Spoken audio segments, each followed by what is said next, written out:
This is Wildcat Dojo Conversations. Hi, welcome to another episode of Wildcat Dojo Conversations. I'm Sensei Michelle, your host. Say hi, guys. Hi, I'm Sensei Jackie. And I'm Landon. And today our guest is Randy. He's been on the show plenty of times. Say hi, Rand. Hi, I'm here.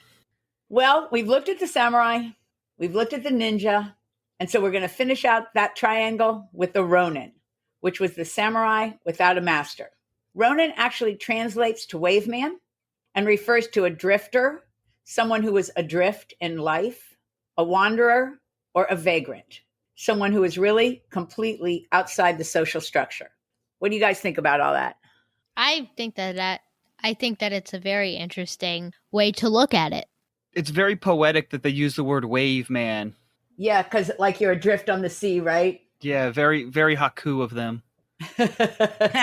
Like they're creating a haiku for the homeless guy. That is the poetry of the Japanese writings and the beauty of them all. And all of you guys searched out images on what the Ronin looked like, correct? That is correct, Sensei. Us. Sensei, they look really cool. I found some pictures by just typing in what did the Ronin look like, and I have to admit, they're super awesome. So go and check them out. Images are fun, but I don't think that was a realistic look, because if they were the outcasts in that caste system, then they probably didn't have the cash flow to look as cool as the images today make them look. Do you guys agree? I always agree. All the pictures I found had them in very colorful outfits, which I would imagine they'd probably be wearing much more plain, boring outfits. Exactly. Agree. Anything they could get their hands on. Probably look like a commoner with a sword. Exactly. It's true. Us. So when I started my research on the Ronin, I found out that the caste system had its heyday in the Tokugawa period, and that at that time, the samurai was not allowed to change their status legally if they lost their master. During the Meiji Restoration, that was all dismantled. I've read that too, but getting back to the term Ronin, did you know that the term dates back as far as the year 1000? And at the time, it referred to a serf who escaped or deserted his master and the land. Huh. I didn't know that. Way to go. Thanks for sharing, Randy. Okay, let's go over our sources before we go any farther. My two sources were thoughtco.com and one that I found really fun, Legends and Chronicles, all one word.com. Sensei, I used Encyclopedia Britannica and found some great videos on that website. And I used mostly Google and was just enthralled by the Google images of the Ronin. I too used Google. Good old Google. Google and Wikipedia are our old friends. Us. Sensei Jackie, why don't you pick it up here and give us a short synopsis of how someone ended up as a Ronin? Sensei, it was pretty straightforward. Either their master died or they fell out of favor with their master. But what was weird was that before the Edo period, Tokugawa period, same thing, before 1600, it wasn't hard for a samurai to get a new daimyo, lord, boss. But the Tokugawa period brought, along with all the peace and consumerism, strict new laws about changing class. You couldn't. So samurai who lost their master usually finished their lives in poverty. Wow. So it was in the Edo period where they were truly expected to commit ritual suicide, seppuku. Maybe another episode. Well, it sounds pretty yucky, so maybe we'll turn it into a short. How's that sound? All right. Okay, let's get back on track. So they were expected to commit seppuku when they lost their master, not only because that was the code of the samurai, but also to prevent revenge killings. Hint, hint, hint, hint, hint for the ending of today's show. Dun, dun, dun, dun. Okay, Rand, talk to us about the Ronin back in the day. The Ronin were the warriors who bucked tradition. They didn't kill themselves, and they still wore two swords. Remember back to the samurai episode that samurai would often have to sell one or both of their swords? Therefore, they also carried yumi archery bows or joe sticks. So, Sensei Jackie, tell us about the joe stick.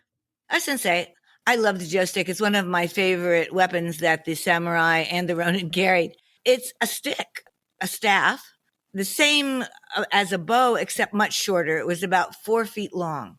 And so therefore you could hide it and you could use it for short or long combat, depending on what you needed. And it was also usable like we would use a cane today for hitting or anything that you needed right at that point. Cool, right?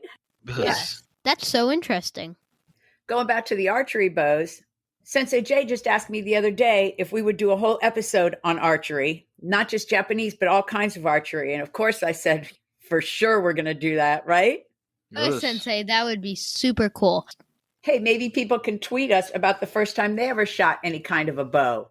Won't would that be fun? That would be so cool. Since I was raised by my older brothers, I was out doing target things at a pretty young age, 10 or 12. So thanks, Tom and Billy. Rest in peace, guys.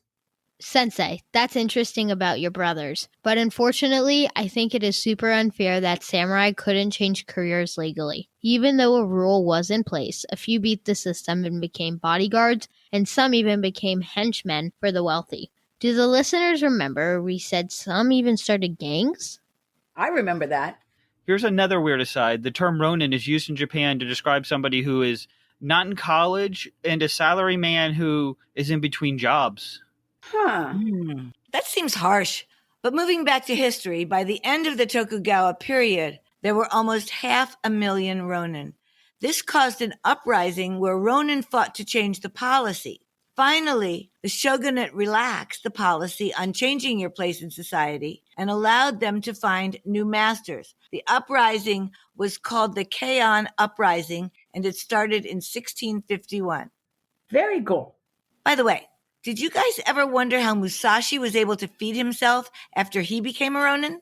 I actually have thought about that. Have you guys? I was wondering whether he had to beg for food or if people who knew of him came to help him without him even having to ask. Well, I wonder if he just hunted with the bow. Like deer or Good something. idea, Rand. Back in the day, that would have been smart. Okay, guys, let's finish up with the stories we found on our sites that are supposedly true stories of Ronin. I'll go ahead and start. I have an example of a person who changed their class before the Edo period. His name was Saito Dosan, and he was a merchant and rose to become a warrior and then a daimyo. That's pretty cool. That is pretty cool. That is pretty cool. Wow. And I have an example of a person who lost their master and did something really different. His name was Yamada Nagamasa, and he decided to go overseas for adventure. Ooh, that does not sound romantic. It doesn't. It sounds very anti the policies of the countries at that time. Agreed. Okay, one more is Kaikute Bakken. Renounced his allegiance to his master, a position he was born into from his father, a samurai there, and he voluntarily became a Ronin and spent the rest of his life writing books, which is pretty cool. And that's actually his pen name. It's not even his actual name. Oh, really? Yeah, his actual name is Takizawa. Wow. Was his original given, like his original family name. Very cool, Ran. I did not know that, and that is really cool to know. And as a little side note, I'd say definitely look up all these Ronin. They have very, very interesting backstories that we can't go into detail here with. All three of them. I would agree. I don't think we need to spell because we didn't have any trouble finding them. So if you start looking up anything having to do with Ronin, these people will come up. Yes. And I do agree. These people have very interesting backstories, very busy, very full of life. You know, they took life by the horns and lived it, right? Us. It showed that Ronin lifestyle of forging your own path. Nice. Okay, when I told Randy that we were going to do this podcast on Ronin, the first thing he said to me was, well, you're going to tell the story of the 47 Ronin, right? See, I didn't know before I did this research that that's a super famous story. Did you know that, Sensei Jackie and Landon? I did not know, but every time I looked anything up about Ronin, it said 47 Ronin, 47 Ronin. It was like, coming right at me. Same thing that I saw. I know you mentioned, Randy, that it's all over the world of anime, right? It's all over anime, and it's pretty much all over the culture of Japan. Like, if you mention Ronin in Japan, it's 47 Ronin, because they're like the example of how a Ronin should act. So this is our last story, and I definitely will say our most fun story. It all started in April of 1701. So during the Tokugawa period. Exactly. The shogunate at the time appointed 3 new men to the status of daimyo. All 3 were unclear on etiquette, so they were instructed to get tutoring from a man named Kira Yoshinaka. He was a retainer of the shogunate. One man from Eiko, his name was Asano, didn't follow the directions. He didn't get his tutoring, so he didn't bring the proper gifts. Because of this social misstep, he was taunted and belittled publicly by Yoshinaka, the man who was supposed to have been his tutor. By the way, when you read this story in different places, the details change depending on which source you read.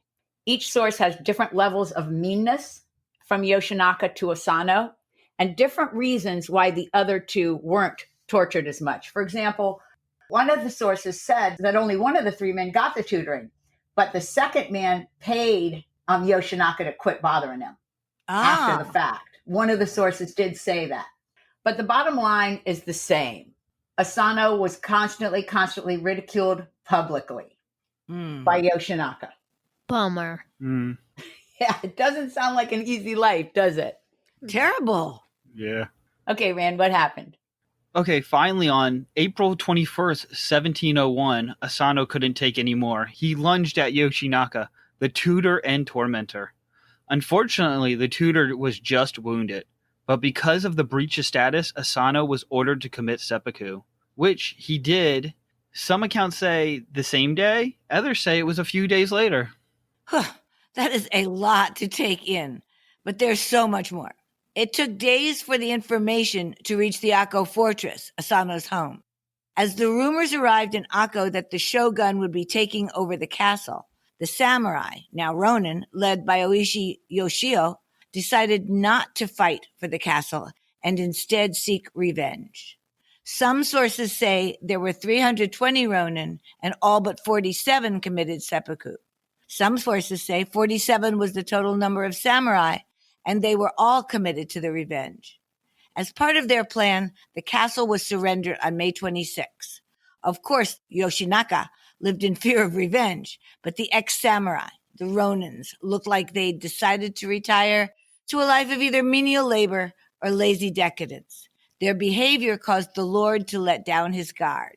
Oishi Yoshio, the leader, orchestrated this so well that he even divorced his wife and sent his family away to protect them. The legend says his oldest son stayed. Can you guys imagine that kind of commitment and that kind of focus? I can't even, especially with what the sources say about how far they went with the ruse. Exactly. Nobody thought there was revenge in the future. Let's put it that way. Okay, Rand, pick it up. Okay. In autumn or winter of 1702, depending on which source you read, Oshi and his son and 45 others forced their way into Kira's mansion and killed the hated adversary. With only 4 casualties and no deaths, they proceeded to take the head of their enemy to the grave of their master. Then they sat at the grave and waited to be arrested. The attack on the castle sounds a little bit like something our elite military would do, doesn't it? Yes, exactly. And all those things that we see on TV when they've captured the enemy. I think it's very like that because in all the sources I've read, they planned it out where they went to the neighbors' houses, they subdued them. It was really military precision. Yeah, I read where they told all the neighbors to stay inside and that they were going to do it like right on the spot. Like they went there and the first thing they did was go to the neighbors' castles. I did read that as well. You're right. All right, Landon, you got the big part. Take us home. All right, here we go. As word spread of their loyal behavior, they immediately became popular with the masses. The shogunates, relating to their loyalty and courage, wanted to pardon them. Unfortunately, his counselors realized this would be a bad precedent, so by order of the shogun, the Ronin were sentenced to commit seppuku. And they did. The ritual suicides happened either in February or March of 1703, except for one young person who was not arrested and lived to tell the story. One source says it was Oshi's son. Another account says the son did commit seppuku, and it was another young boy who lived to tell the story. Either way, the samurai Ronin were buried with their master, and one source says that there was such an outcry from the public for the deaths of these loyal warriors that the shogunate returned 1/10 of the land in his title to Asano's son. Very cool, right? Yes. So, by all standards, a legend was born. The 47 Ronin were folk heroes really before they even committed seppuku, and many people were hoping they'd be pardoned. After their deaths, poems and essays were written. Within 100 years, over 40 plays had been written. So, what we're saying here is their graves are famous in the country. People go there like it's a tourist thing, right, Randy? Their graves are a huge shrine in Japan. It's a big tourist attraction. I think it's in Tokyo. I believe you're right. I didn't write it down, though. All right, so here we are out of history and into the 20th century. By the 20th century, there were movies. And of course, let's do this in a round robin. All the movies are about the 47 Ronin, right? Sensei, the first one I found on Wikipedia dates back to 1941, and it's a Japanese film. It was called Genroku Chushingura, which was also the name of the first play in the 1700s, and it means the treasury of loyal retainers. Okay, here's another movie, and it's from 1994, and this name is a mouthful, so I'm going to give it a shot here. Shijushi Shinin no Shaikaku. How'd I do? Great. What a mouthful. Right? Oh my goodness. It told the same story, and it's a Japanese film, as I mentioned, with Ken Takakura playing the role of Oishi. I couldn't find the literal meaning for that name I just said, and I did look for it. It just said that it was a retelling of the story. I also read about some more Japanese versions, one in 1962 and one in 1965. And then in 1978, there was one called The Fall of the Eiko Castle, but there was no follow-up information on any of those. So I believe, Landon, we have one more movie to tell them about. Sensei. Well, the most recent movie is a Hollywood-produced movie named 47 Ronin, and it was produced in 2013. Reviews say that it is full of special effects, somewhat of a fantasy that stars Keanu Reeves. They also say that it doesn't have much in common with the original legend except for the name. Now, I can agree with some of those reviews as I watched the trailer, and to be honest, I got really intrigued. So what you're saying is you actually want to see the movie? Maybe one day. Cool. Did you see it yet, Rand? No, I haven't seen that one. Okay, talk to us about Ronin in anime real quick before we close out. There's no anime that are related specifically to the 47 Ronin, but there's two animes that really focus on the Ronin. One of them is Rurouni Kenshin, about a samurai who fought during the Edo period and killed a lot of people. And after that, he decided he wasn't going to kill anymore, but he still wanted to defend the weak. And it shows how he's trying to regain his honor after doing a war and dishonoring himself. Another one that really deals with Ronin is called Samurai Champloo. It's about two Ronin. One is very prim and proper and is looks like a traditional samurai, but has left his master because of a disagreement. And then there's another Ronin who's very rough and thuggish and self-taught and shows that example of it. It also has a lot of hip-hop themes, which is weird for an anime. Wow. We really haven't seen any of those yet, have we, Sensei Jackie and Landon? No, Sensei, I have not seen those. I have not, but they surely do sound interesting. So I bet some of our listeners have, and this is when we should say, send us your Ronin stories, send us your archery stories, tell us anything you want, and we're going to tell them how to get in touch. Are we going to start, Landon, with our new one, Twitter? Sensei, of course.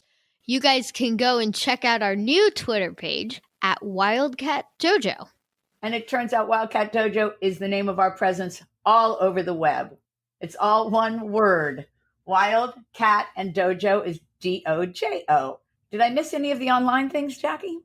Sensei, don't forget to tell everybody that our email address isn't Wildcat Dojo, it's dojoconversations@aol.com. I'm so old school there, aren't I? I'm like ancient school, actually. And you can always leave us a voicemail or a text at 954-350-1915. So that's our show on Ronins. But before we close this out, I want to say we really would like you to subscribe and review our podcast. And if you've already done those and you're willing to do one more thing for us, how about if they told somebody about our podcast or sent them a note, a tweet, an email, anything to tell them about our podcast and grow our audience for us a little bit? Wouldn't that be awesome? Great idea, Sensei. Oh, yes. Us. And we would appreciate it. You know, Rand, it's always so much fun to have you on the show. Just in case you guys haven't heard of this for a long time, not only is Randy a student, but he's also my nephew. So it's always fun to talk when we're not in person on the air like this. Us. It's always fun. I always love being on the show. All right, guys, it's time to say goodbye. Somebody start me out. Sensei Jackie's saying, bye, see you soon. Good night, everybody. Bye. And this is Sensei Michelle signing off. Thanks for being here. Hope you join us again next week on Wildcat Dojo Conversations. Don't forget to use Honor Athletics if you have a karate need. Need a gi, some weapons, some weights? Give them a holler at 770-945-5150 or reach them at honorathletics.com. Don't forget to mention Wildcat Dojo for your 10% discount. Thanks for your support.